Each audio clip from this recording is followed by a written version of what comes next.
Alors bonjour à ceux qui nous rejoignent, que ce soit en ligne ou physiquement. Donc cet après-midi, on va commencer par aller en Bretagne pour suivre un projet de traçabilité assez passionnant sur les contenants dans la filière pêche, dans les ports de Bretagne, de Cornouailles exactement. Voilà, donc je laisse Christophe, le représentant de la CCMBO, nous relater cette histoire. Bonjour à toutes et à tous. En effet, donc, je vais vous parler d'un projet de traçabilité des contenants dans la filière pêche. Alors, je travaille pour la CCI Métropole Bretagne Ouest, donc la CCI MBO entre nous. Donc, la CCI MBO, c'est une CCI assez importante puisque depuis 2018, elle a fusionné. C'est la seule CCI au Finistère aujourd'hui parce qu'elle regroupe Morlaix, Quimper et Brest. Alors, comme toutes les CCI, la CCI MBO donc, gère classiquement les missions d'aide à la création d'entreprises, aux formalités industrielles, formalités administratives, de la formation et j'en passe. Mais elle est surtout importante parce qu'elle gère beaucoup d'équipements. J'en ai cité quelques-uns. Donc, elle gère 9 ports de pêche, 2 aéroports, donc Brest-Quimper, un port de commerce qui est Brest, un terminal ferry à Roscoff. Donc, nous sommes à peu près 900 personnes. En ce qui me concerne, moi, je travaille plus à la délégation de Quimper et je vais vous présenter un projet qui se tient sur les 7 ports de pêche de Cornouailles. Donc, la Cornouaille, c'est 7 ports de pêche, 6 à la marée. Des à la marée, ce sont aussi des criées. Et nous sommes... C'est la même chose, à la marée ou criée, je vous expliquerai comment ça fonctionne. Nous sommes 150 personnes. Donc effectivement, la Cornouaille, c'est un petit coin perdu au bout de la Bretagne, en sud Finistère. Sauf que la Cornouaille représente aujourd'hui le quart de la pêche française. On est bien situé, voilà, historiquement, donc c'est le quart de la pêche française, c'est la moitié de la pêche bretonne. Alors les pôles forts dans la pêche française, ce sont bien effectivement Boulogne, c'est connu, effectivement Lorient, la Cornouaille, j'en parlerai toute l'après-midi, enfin pas toute l'après-midi mais presque. Et puis on va retrouver des ports importants quand même comme Cherbourg, Port-en-Bessin, Erquy, Saint-Quay-Portrieux, Roscoff, j'en passe, les Sables d'Olonne, la Turballe, le Croisic. Un peu plus au sud, Arcachon et Saint-Jean-de-Luz. Sur la Méditerranée, on n'a que 3 criées, donc Agde, Port-la-Nouvelle et Sète. Voilà un petit peu le schéma de la pêche fraîche en France, parce que nous on ne parle pas de pêche congelée. Et donc, moi, je vais vous parler de la Cornouaille. La Cornouaille, ça regroupe donc les ports de Audierne, Douarnenez, Saint-Guénolé-Pin-Mare, le Guilvinec, qui est plus connu, l'Octudie, l'Esconil et Concarneau aussi, qui est plus connu. Donc, ce sont 50 000 tonnes de poissons, voilà. Alors, la filière pêche, on va parler de filière pêche, donc, est dans l'attente de projets comme celui-ci. Et la filière pêche, comment elle fonctionne ? En fait, globalement, il y a 3 maillons. Nous, les criées, on est gestionnaire de port, mais surtout gestionnaire de criées, qu'on appelle aussi des à la marée. La criée, c'est le maillon intermédiaire entre des producteurs, donc des navires, qu'on appelle aussi des vendeurs, et des acheteurs, que je vais vous détailler. Donc au niveau des navires, on a plusieurs types de navires, des navires de pêche au large, donc c'est des navires qui partent entre 5 et 15 jours en mer. Donc ils vont au Sud-Irlande, Ouest-Écosse, Manche-Ouest. Et puis on a des navires côtiers qui partent à la journée ou au maximum 3-4 jours. Et puis on a aussi du poisson qui arrive par camion, les bateaux à roulettes, on les appelle, mais pourquoi ? Parce que bon nombre de nos navires débarquent en ce qu'on appelle en base avancée, parce qu'il s'avère qu'aujourd'hui c'est plus simple et moins coûteux pour certains armements de débarquer au plus proche des zones de pêche, faire des rotations d'équipage et acheminer le poisson par camion. Alors par exemple, beaucoup de produits qui arrivent en Cornouailles sont débarqués à Castleton-Ber, par exemple en Irlande, mais c'est vrai que ça chemine par le Royaume-Uni et ça passe après par Ouistreham, Cherbourg ou Roscoff. C'est une petite parenthèse parce que dans le cas du Brexit, effectivement, ça devient compliqué. On est en train de travailler dessus. Donc voilà pour la partie production. Pour la partie acheteur, la partie aval, on va retrouver essentiellement des marailleurs. Donc les marailleurs, ils achètent 70% des produits qui sont vendus dans les criées. Les marailleurs, ce sont les premiers transformateurs. Eux, ils font de la première transformation, de la découpe et du filetage. Ils font les filets de poissons. Mais on va trouver aussi des poissonniers. Donc des poissonniers ambulants, ceux que vous allez retrouver sur vos marchés ou que vous allez retrouver ici à Paris. Et puis, on a aussi des grossistes et puis des GMS qui, de plus en plus, achètent directement sous les à la marée. Par contre, pour acheter, c'est un marché de gros. Et donc, pour acheter dans une criée, il faut être agréé. Donc, pour avoir un agrément d'achat dans une criée, il faut être inscrit au registre du commerce. Et puis, il faut déposer une caution qui va couvrir les prévisions d'achat. Autrement dit, un particulier, vous et moi, on ne pouvait pas acheter en criée. Voilà. Donc, 34 criées en France. Donc, 6 en Cornouailles, 13 en Bretagne. Donc voilà, ça donne un petit peu une idée du pôle cornouaillé. 200 000 tonnes de poissons sur les 34 criées en France, c'est 60% de la production. Autrement dit, il y a 40% de la production qui n'est pas vendue dans les criées, qui est vendue en direct, de gré à gré, avec des contrats, j'en parlerai un petit peu tout à l'heure. Alors, le processus de fonctionnement d'une criée est le suivant. Avant de débarquer, les bateaux nous annoncent leur prévision d'apport. Donc 2 à 3 jours avant pour les navires du large. Donc ils nous disent, voilà, moi je vais venir débarquer au Guilvinec tel jour, à telle heure, et j'ai 5 tonnes de lotte, 6 tonnes de cabillaud. Enfin voilà, il y a une quantité par espèce. À partir de ce moment-là, nous on organise les débarquements. Et on met en place les équipes qui vont avec, et puis le matériel nécessaire pour débarquer. On va aussi trier le poisson, parce qu'un navire annonce 5 tonnes de lotte, mais dans ces 5 tonnes, il y a des tailles différentes, des qualités différentes. Donc nous, on va faire le tri. Et on va faire ensuite l'opération de pesée, qui est importante, parce que c'est la première opération de l'étape de traçabilité de la filière pêche. C'est à ce moment-là qu'on va créer un lot de poissons, et que les données de traçabilité vont être acheminées vers les services de l'État. Un lot de poissons, c'est une espèce. Une présentation, c'est-à-dire le poisson doit être vidé ou entier, c'est un calibre, une taille, je vous l'ai dit. C'est aussi une qualité. Alors une qualité, il y a 3 qualités dans le poisson. Il y a le E extra, donc on a par exemple de la langoustine vivante dans le E. Après B, 80% des produits sont en qualité A, c'est une bonne qualité. B, c'est quand le poisson est blessé. Et il existe une qualité C, mais là on ne mange pas le poisson. C'est des saisies vétérinaires, c'est pas mangeable. Et donc, je vous ai mis à côté un petit peu, quand je vous parlais que c'est de la première étape de la traçabilité, un ticket de pesée. Moi, je l'ai fabriqué moi-même parce qu'il est faux, je vais expliquer pourquoi. Mais c'était pour vous montrer que derrière l'espèce, calibre, qualité, il y a des données réglementaires qu'on doit fournir en termes de traçabilité. Notamment donc, le numéro de lot unique. Donc, il y a un numéro de lot unique. C'est imposé par les règlements de la filière. Bon, la criée, c'est un guénolé. Le numéro sanitaire de la criée, ça, c'est une chose. L'espèce, coquille Saint-Jacques, mais aussi le nom scientifique de l'espèce. Le nom du bateau, donc là c'est compliqué, Notre-Dame de Kéry-Zinen. Et puis, depuis 2015, on se doit de fournir l'engin de pêche. Donc là, des chaluts de fond à panneaux. Enfin, je vous arrête, on ne pêche pas des coquilles Saint-Jacques avec un chalut de fond. Moi, c'était juste pour vous montrer qu'il y a des possibilités d'erreur si on fait des saisies manuelles. Et puis la zone de pêche est obligatoire. Donc là, les zones de pêche qu'on a indiquées, c'est les zones de l'Atlantique Nord-Est, donc 27-7. En fait, l'océan est divisé, enfin la Manche aussi, en quartiers, en divisions et en sous-divisions. Et on doit, on est censé remonter cette zone de pêche qui nous est donnée par le producteur. Et d'ailleurs, aujourd'hui, sur les étals, chez votre poissonnier, vous devriez pouvoir voir l'engin de pêche et la zone de pêche. Alors évidemment, c'est compliqué parce qu'ils vont faire des tableaux, et tant mieux pour eux, et c'est plus facile. Ils vont dire, par exemple, que le cabillaud, il est pêché essentiellement avec un chalut, que la coquille, elle est pêchée avec des dragues, et non pas un chalut. Et les zones de pêche, ils vont mettre Atlantique Nord-Est. Voilà, ils répondent quand même au règlement en faisant ça. Mais c'est important parce que c'est une obligation réglementaire. Voilà, tout ça pour vous dire que dans la filière, la traçabilité du produit démarre sous la marée au niveau de la pesée. Ensuite, on vend le poisson. Alors, 80% du poisson est vendu aux enchères dans les criées. Ce sont des enchères électroniques.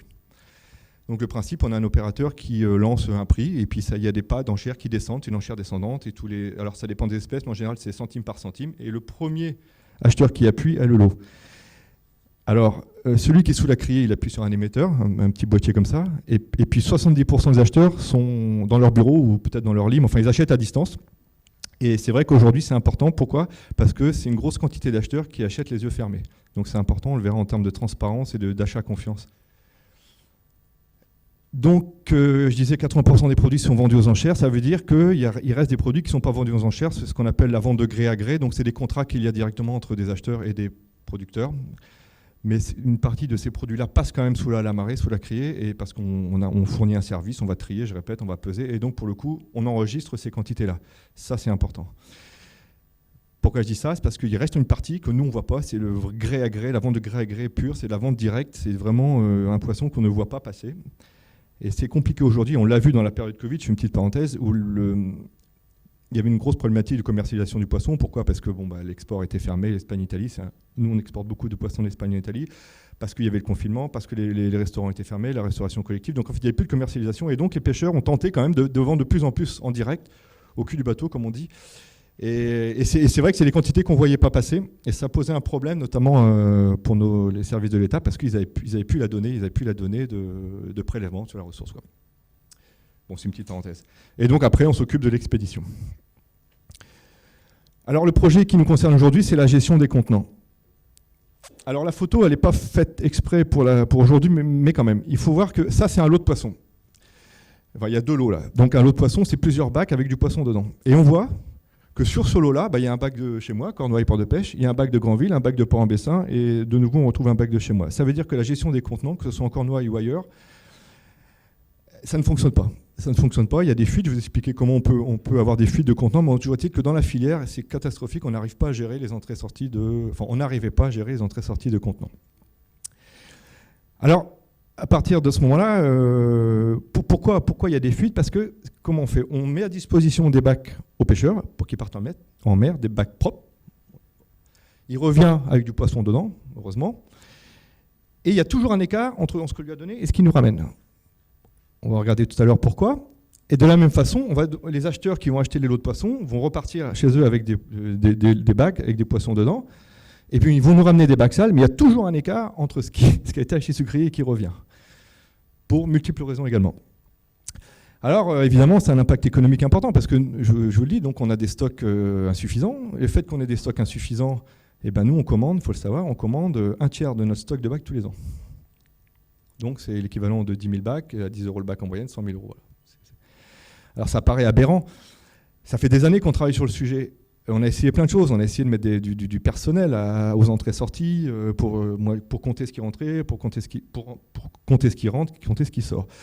Mais très vite, j'avais fait le calcul, il y a quelques années de ça, pour me dire que ça coûtait plus cher de les gérer que de les acheter. Parce qu'en fait, il fallait un nombre important de personnes. Pourquoi? Parce qu'une criée s'est ouverte 7 jours sur 7, 24-24. C'est comme ça, c'est le principe. Après, on a... oui, donc voilà, donc on s'est rendu compte que c'était très cher. Et donc, on a dit, on arrête, on les achète. Donc après, on a quand même travaillé sur le fait de les acheter moins cher quand même, hein. On a mis en concurrence pas mal de fabricants de bacs, à tel point qu'aujourd'hui, malheureusement, ce sont des Espagnols qui sont les mieux placés. Et voilà. Et donc, ça a un impact économique, évidemment, mais ça a aussi un impact logistique et écologique. Logistique, parce que le fait qu'on ait des stocks insuffisants, nous, on a un seul stock de bacs pour l'ensemble de nos 7 ports et de nos 6 criées. Ça veut dire qu'on met en place une logistique. On a 3 camions qui tournent pour ramener des bacs propres dans les sites, ramener des bacs sales.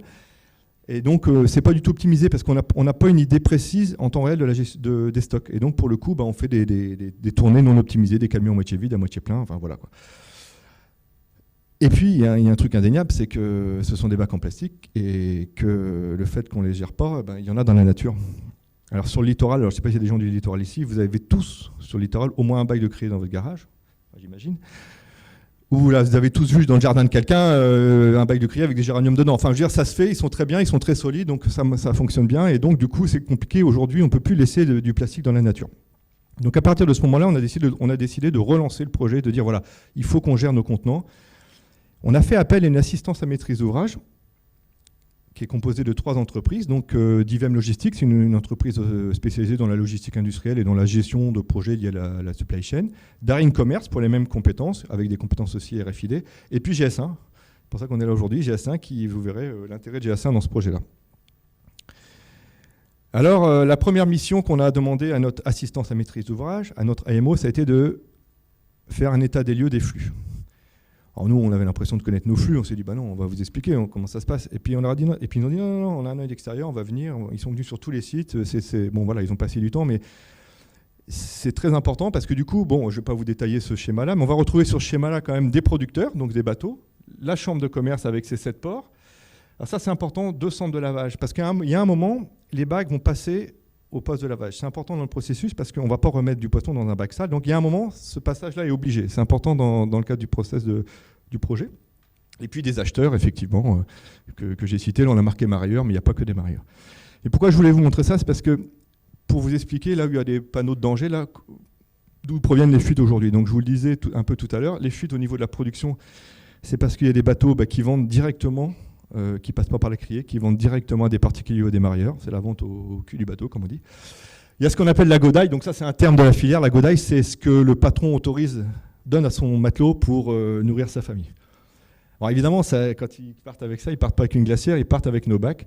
Et donc souvent, ces bacs-là, on ne les retrouve pas forcément.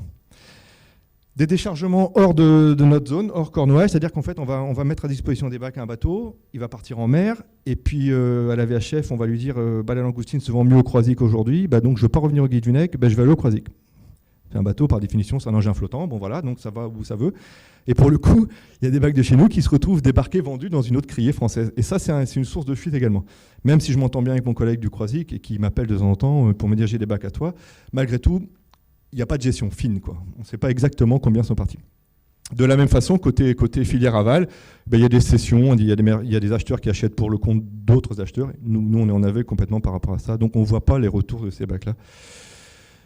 Et puis, les expéditions en bac de criée. Normalement, quand un poisson est transformé, fileté, le produit fini ou semi-fini est disposé dans des caisses polystyrène, même si ce n'est pas très à la mode. En attendant, c'est toujours comme ça. Et normalement, ils devraient mettre dans les caisses polystyrène pour envoyer à leurs clients finaux. Or, beaucoup d'entre eux, pour gagner 20 centimes du kilo, et on peut le comprendre, expédient avec nos bacs. Voilà un peu le schéma qui a été la fin de la première phase du groupement qui travaillait pour nous sur ce projet.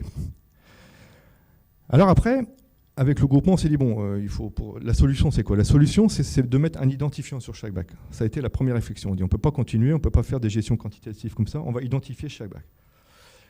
Après, en discutant avec les experts, on a décidé de choisir la solution RFID. L'identifiant qu'on va mettre, ce sera un tag, ce sera une puce RFID. Pourquoi? Parce que, effectivement, ça permet une lecture simultanée de plusieurs identifiants, sans contact, sans vision directe, à plusieurs mètres. Donc, c'était très bien comme ça. Donc, identifiant RFID. Et après, il fallait définir une solution standardisée. Pourquoi une solution standardisée? Comme je vous le disais tout à l'heure, et ce n'est pas pour nous envoyer des fleurs, mais la Cornouaille, c'est quand même un pôle important de la pêche en France. Tout le monde sait qu'on est en train de bâtir un projet de ce type-là. Donc on est un peu les pilotes, les référents. Et sur des projets comme ça, on est financé, nous, Chambre de commerce, on est cofinancé. C'est-à-dire qu'on a une part d'autofinancement, mais on va aller chercher des fonds européens, on va aller chercher des fonds régionaux, en l'occurrence Région Bretagne. Et nos cofinanceurs nous ont dit, OK, très bien Christophe, ton projet, sur le papier c'est pas mal, mais par contre, nous on te donnera des financements que si ce projet il est interopérable. Que si on peut le dupliquer sur d'autres sites, que si on peut le mettre à Boulogne dans 2 ans. À partir de ce moment-là, la solution, l'expertise GS1 tombait à pic. On ne l'avait pas choisi par hasard, parce que GS1, de par leur expertise, nous ont conseillé. Donc ils ont fait le benchmark avant nous sur d'autres filières. Ils ont conseillé sur le choix du tag, donc effectivement, puce RFID, fréquence UHF, telle fréquence, parce qu'effectivement, nous, ce qu'on veut, c'est pouvoir lire un lot à courte distance et moyenne et longue distance. Et puis, GS1 nous permet de l'unicité, donc avec le serial number. Une fois qu'on a décidé donc, de cette technologie et d'avoir des bacs intelligents, on a commencé à réfléchir aussi à des solutions, mais ça, c'est plus la marche d'après, des solutions plus évolutives. On va gérer des contenants, mais peut-être qu'avec cette solution-là, cette solution de traçabilité globale, on va peut-être pouvoir gérer le contenu. J'ai déjà eu, évidemment, des gros acheteurs de poissons, Océalliance, les gros groupes chez nous, qui se sont dit hey, « Christophe, si tu mets un tag, moi ça m'intéresse parce que du coup, effectivement, on va pouvoir commencer à parler de blockchain. » Alors, je ne vais pas entrer là-dedans, parce que je ne suis pas du tout spécialiste, mais effectivement, ça a été évoqué.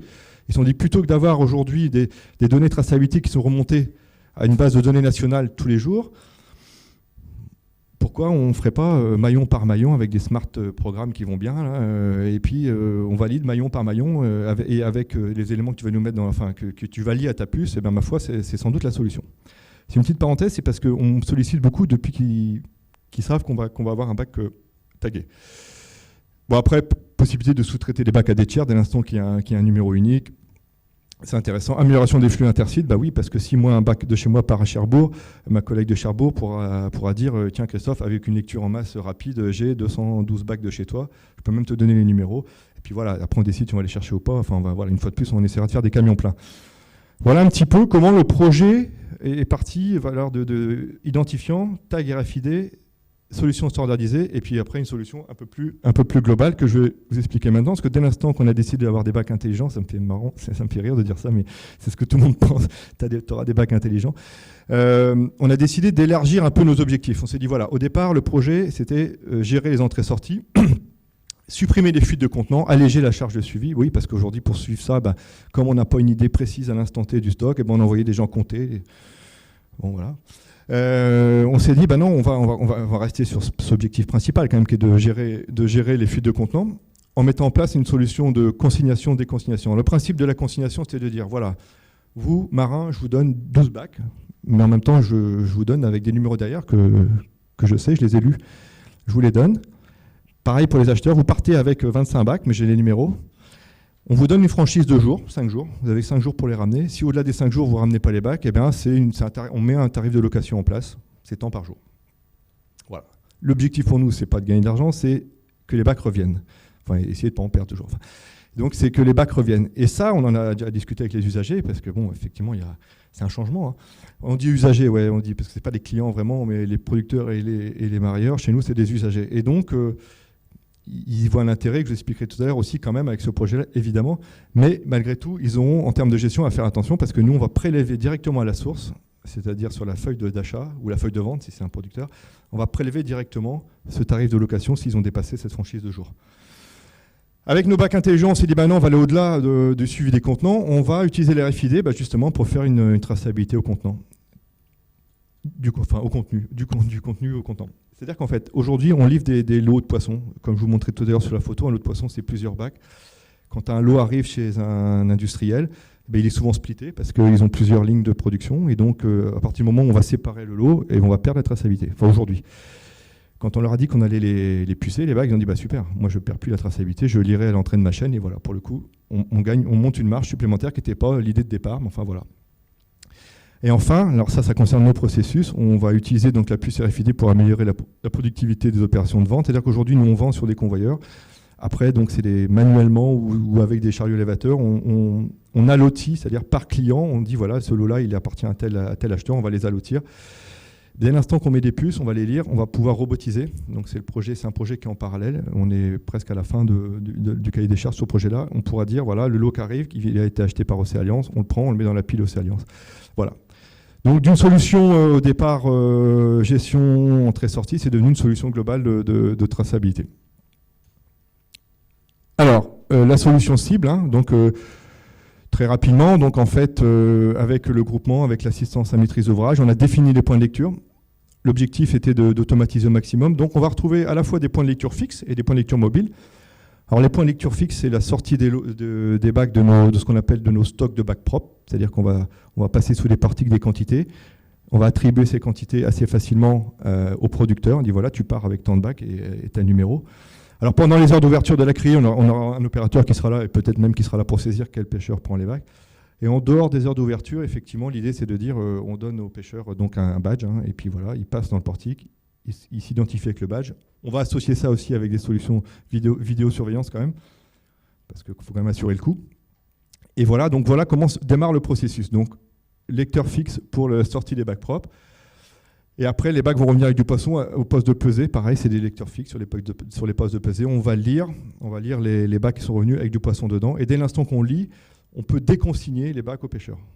On lui aura consigné à ce niveau-là. Dès l'instant qu'on repèse, on déconsigne. Hop, il a rendu ses bacs en une partie. Et voilà. Et après, concernant l'acheteur, il n'y a pas besoin de relire parce que quand on pèse le lot, on le déconsigne au producteur. Quelques secondes après, on va le vendre, le lot. Et c'est le système d'information qui va donner au système RFID l'info, tel lot, il a été acheté par tel acheteur. C'est simplement un transfert de données. Là, il n'y a pas d'obligation de lire le lot. À partir de ce moment-là, les bacs repartent chez les acheteurs. Et c'est au retour qu'on va relire, alors, ou avec, c'est les bacs sales, ou avec une solution mobile, ou avec une solution fixe. La solution fixe, elle sera sur le centre de lavage parce qu'à un moment, tous les bacs devraient passer par le poste de lavage. Donc c'est là où se passera la déconsignation définitive. Mais on a quand même opté pour des lectures mobiles parce qu'un acheteur qui rend les bacs le vendredi soir, peut-être qu'ils seront lavés que le lundi. Et là, il y avait quand même le risque de lui facturer des choses alors qu'il a rendu les bacs. Donc on s'est dit, on va donner la possibilité de faire une lecture manuelle quand même. Et puis derrière, de toute façon, si on n'a pas tout vu, on aura une solution définitive au niveau du centre de lavage. Voilà la solution cible, hein, c'est assez simple, hein, des postes de lecture fixe, des postes de lecture mobile. Alors évidemment, il y a des postes de lecture fixe embarqués aussi sur des chariots élévateurs, ça c'est intéressant quand on transfère des quantités importantes d'un port à un autre, on charge des camions, on ne va pas tout lire comme ça, donc il y a des lecteurs sur les chariots élévateurs qui sont prévus. Alors ça donne un schéma d'architecture fonctionnelle de ce type-là, on ne va pas le détailler, mais qu'est-ce qu'on a ? On retrouve effectivement, pour ceux qui connaissent tous ces projets-là, c'est des lecteurs, hein, que ce soit des portiques ou des lecteurs mobiles, qui vont générer un certain nombre d'informations, ils vont générer donc un événement, j'ai lu tel bac, tel numéro de bac, à telle heure, à tel endroit. Et puis nos systèmes d'information à nous, qui vont lier toutes les autres informations, le nom de l'acheteur ou le nom du producteur, l'espèce, la quantité, enfin toutes les informations nécessaires à la traçabilité. Ces informations-là vont être transférées, soit par 4G, par Wi-Fi, enfin, ou par ligne, enfin, ou par Internet, et vont être effectivement traitées par ce qu'on appelle le middleware, c'est-à-dire le cœur du réacteur, j'allais dire, d'un système RFID.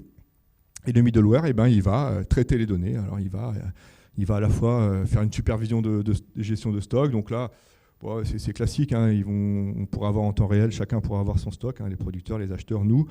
Il y aura des systèmes d'alerte, il y aura des paramétrages différents aussi, parce qu'effectivement, on a besoin de paramétrer, et notamment pour ce qui est de la consignation des consignations, parce que nous, aujourd'hui, je ne sais pas encore, mais on va attaquer cette phase-là le mois prochain, c'est de savoir comment on va déclencher Enfin, j'ai dit 5 jours tout à l'heure, ça pourrait être 4, et puis quels tarifs on va mettre en face. Voilà. Donc il y a du paramétrage à faire. La fonction pilotage transitique, c'est ce que j'ai dit tout à l'heure sur nos convoyeurs derrière pour lotir en automatique. Ben voilà, il y a des liens entre le middleware et nos outils à nous, et puis la traçabilité des lots. Alors les données, ça c'est important, c'est une façon aussi de bien vendre entre guillemets le projet à nos usagers, c'est qu'on leur dit voilà, nous on va traiter des données, mais vous allez les avoir à disposition ces données-là. Donc il y aura des web services où vous allez pouvoir aller quand vous voulez voir votre stock de bac, l'état de vos consignations et quel bac il faut que tu rendes en urgence. Enfin voilà, il y a des choses à faire. Donc après c'est par système portail, informatique, SMS et j'en passe. Enfin voilà, tous les systèmes possibles. Voilà un petit peu le schéma classique d'architecture d'un système de traçabilité avec les RFID. Alors, c'était un peu vite, mais... Et donc, les bénéfices, on en a parlé, les bénéfices d'un tel projet, bon, c'est que dans la filière pêche, aujourd'hui, c'est vrai qu'on part quasi de zéro, hein, pour la traçabilité des contenants. Le but, c'est d'éliminer la perte, on est bien d'accord. Diminuer le coût global de gestion, moi je l'estime à 25%. Hein. C'est-à-dire qu'en fait, entre les gens qui font l'état des stocks à la main, entre les camions qui tournent à moitié à vide, il y a vraiment un coût de gestion à réduire. Voilà, il faut qu'on le réduise à 25%. Et l'amélioration de la fiabilité des différentes opérations, on est d'accord pour dire qu'aujourd'hui, plus on va automatiser, plus on va lire des choses à distance, enfin plus on va lire des choses, moins il y a de risque d'erreur. C'est vrai que plus on fait de saisie manuelle, à l'inverse, plus il y a de risques d'erreur. Bon, c'est un peu comme ça que je l'entends. Par contre, ce qui est important dans la gestion de ce projet-là, c'est les risques. Il y a une gestion de risque et puis on a identifié des verrous. Aujourd'hui, un acheteur, il achète des produits, il ne va pas les vendre forcément le jour même. Il anticipe, il va acheter 5 tonnes de cabillaud, mais il va peut-être en vendre que 3 tonnes le lundi et il va en garder, ce qu'on appelle la resserre, il va en garder chez lui en disant de toute façon c'est sûr, je le vendrai. Donc ils vont avoir des stocks chez eux de poissons pendant quelques jours. Et aujourd'hui, c'est vrai, quand ils ramènent les bacs qu'ils ont, les bacs vides, sales qu'ils ont. Maintenant, on va leur demander de ramener les bacs vides, sales, mais dans l'ordre un peu première entrée, première sortie. Enfin, c'est pour eux, parce que s'ils ne le font pas, ils risquent de payer. Bon, voilà. Donc ça, c'est une contrainte. C'est un risque pour le marieur. Parallèlement à ça, ce que je ne vous ai pas dit tout à l'heure, c'est qu'aujourd'hui, pour payer nos bacs qu'on achète à tous les ans, le tiers, là, on prélève une taxe quand même. On prélève 4 centimes du bac aujourd'hui aux acheteurs. C'est une taxe qu'on appelle mise à disposition du contenant. On leur prélève ça, qu'ils ramènent ou qu'ils ne ramènent pas en fait. C'est dommage hein, parce que ça pénalise les bons élèves. Mais il n'empêche que c'est comme ça qu'on arrive, ça ne nous paye pas tout, mais ça nous paye une partie. On leur a dit, vous aurez une contrainte de FIFO, mais en revanche, on vous enlève cette taxe-là. Donc voilà, ça fait partie des choses pour aider au changement, quoi. Et surtout, on leur met à disposition des moyens de pouvoir avoir leurs données, toutes les données que j'ai citées qui vont être enregistrées, les données de traçabilité, les données de stock. Voilà, c'est nouveau pour eux. Ils vont avoir une facilité de recherche et de lecture de ces données-là. Donc voilà, l'adhésion des acteurs. Pour les côtés producteurs, c'est pas compliqué. Les producteurs, eux, ils disent, de toute façon, moi, il me faut des bacs. Si ce système-là me permet d'avoir des bacs quand je veux et des quantités suffisantes, moi, ça fonctionne. Parce qu'aujourd'hui, c'est arrivé, quelquefois, quand il n'y avait pas assez de bacs, parce que, pour tout ce que je vous expliquais, ils partaient avec moins que prévu, et donc ils chargeaient les bacs un peu plus, donc les poissons étaient entassés, la qualité du poisson était altérée. Donc eux, ils nous disent, les producteurs, pas de problème. Nous, on va jouer le jeu dès l'instant que tu nous garantis qu'on aura assez de contenants pour travailler. Alors, un des risques aussi, c'est le dysfonctionnement du système. Ça veut dire quoi? Ça veut dire que si le système RFID tombe, ça peut arriver. Il ne faut pas, mais ça peut arriver. On a commencé à réfléchir là-dessus. C'est sûr que nous, la priorité chez nous, c'est que la vente se fasse. Donc, tous ces systèmes, notre système de vente et le système RFID vont être interfacés. Mais il est évident que nous, on ne peut pas arrêter une vente si le système RFID ne fonctionne pas. Les RFID, ça restera Voilà, si ça s'arrête, on a réfléchi ensemble à des solutions. On sait par exemple qu'on peut stocker des données de lecture et les synchroniser plus tard. Voilà, ça c'est une des solutions. Donc voilà, on réfléchit à comment faire sauter ce verrou-là. Par contre, un des points importants, et c'est là-dessus qu'on va commencer à travailler prochainement, c'est la gestion des bacs non tagués. Parce que nous, on part du principe qu'on va faire un Big Bang. C'est-à-dire que on va acheter, alors je ne l'ai pas dit, dans ce projet-là, il y a 2 lots. Il y a un lot qui a été attribué récemment, qui est donc l'intégration, donc tous les systèmes de lecture et tout ce qui est production du middleware. Enfin, on est bien d'accord, un lot intégrateur. Et puis, il y a un lot bac tagué. Et aujourd'hui, l'idée, c'est de dire, on enlève tous nos bacs qui ne sont pas tagués. On les revend. Et on arrive avec 50 000 bacs, c'est notre stock estimé nominal, tagué. À partir de ce moment-là, on va quand même voir arriver au début du projet quelques bacs non tagués. On l'a vu tout à l'heure, on avait du port en Bessin, on avait du charbon, donc ces ports-là ne seront pas encore équipés de la solution-là. Donc on verra encore, je pense. Donc il faut qu'on trouve des solutions pour qu'on puisse lire un lot quand même s'il y a un bac non tagué dedans. Enfin voilà, il y a toute une phase de mise en exploitation. Mais c'est un risque, c'est un verrou. Alors, la conclusion, aujourd'hui, avec ce projet-là, on répond aux attentes de la filière. Il faut savoir que la filière pêche, depuis 2018, cherche des solutions pour être de plus en plus transparent, de plus en plus fluide dans la transmission des données. Et donc, c'est écrit dans le plan filière. C'est un plan filière qui a été bâti en 2018. Et puis après, il y a eu le pacte de relance qui a été écrit récemment, après le confinement. Donc, on a travaillé beaucoup sur le pacte de relance. Et ces sujets-là reviennent en haut de la pile. Il faut l'innovation, il faut du transfert de données efficace. Enfin, voilà. Et donc, les 4 axes qui ont été, c'est la transparence, achat, confiance. Je vous l'ai dit tout à l'heure, un acheteur qui achète en aveugle, il doit acheter en confiance. Donc, il faut que ce soit très transparent avec lui. C'est-à-dire qu'on lui donne le maximum d'informations en amont, la qualité du poisson, la quantité, enfin ça j'en passe. Mais aussi, on met à disposition des photos maintenant sur le catalogue de vente. Avant la vente, certains de mes collègues mettent des photos, par exemple, pour que l'acheteur puisse avoir une idée de la qualité, tant que faire se peut, à partir d'une photo. Bon.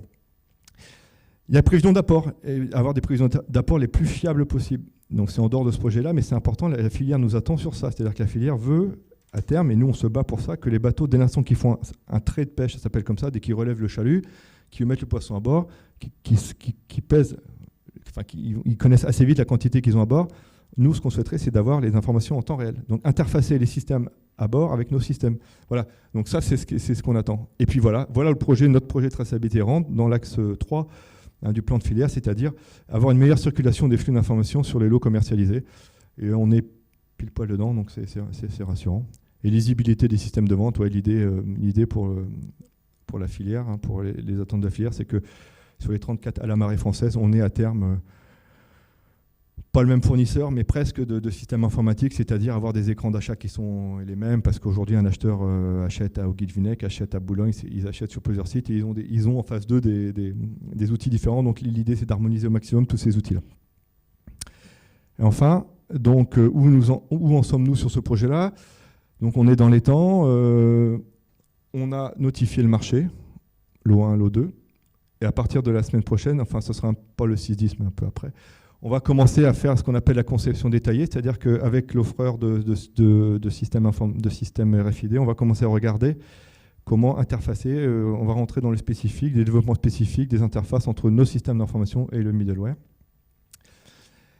Et puis, classiquement, derrière, on va trouver une phase pilote, c'est-à-dire que sur un des sites, et non pas sur l'ensemble des sites, en l'occurrence c'est le Guilvinec, on a choisi une phase pilote, c'est-à-dire on va mettre en place des lecteurs fixes, des lecteurs mobiles, on aura des échantillons de bacs tagués, et on va regarder les distances des lectures, voir si la position du tag sur les bacs est bonne. Enfin voilà, donc c'est une phase pilote classique. Et derrière, un déploiement sur l'ensemble des sites pour une mise en exploitation le 8, qui est prévu début janvier 2021. Donc je suis peut-être allé un peu vite, mais voilà ce que je voulais vous dire sur ce projet.